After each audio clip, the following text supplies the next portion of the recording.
Zikr bilan mashg'ul bo'l. Kitob o'qi. Yoz, uyingni, xonangni tartibga keltir, kimgadir foydang tegsin, bekorchilikni o'ldir. Qaraginda, uyingda sen qilishing kerak bo'lgan ish to'lib yotibdi. Ikkita mardikor olib kelsam, 1000 so'mdan bersam, огород chopib, tekis agat olib beradi. O'zi 1000 yo'q o'zi. O'zi xemiri yo'q. Qaraginda, uyingda sen qilishing kerak bo'lgan ish to'lib yotibdi. O tomni ichiga chiqqanda tartibga keltirish kerak. Podvalingga tushganda, u ham shu tartib kerak bo'ladi. Ko'changdagi ariq, eshiging tagidagi ariq tozami? Daraxtlaring sen o'zing xohlagandek chiroyli suratdami?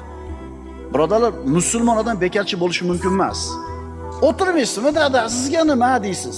Yo'q, u mehnat qilib o'rgangan. Mehnat bilan o'zini tirik his qiladi. Mehnat bilan o'zini baxtli his qiladi. O'shuning uchun ketvonda olib sekin daraxtlarni tayin chopayotgan, agarotni to'rlayotgan, daraxtlarni putayotgan. To'g'rimi?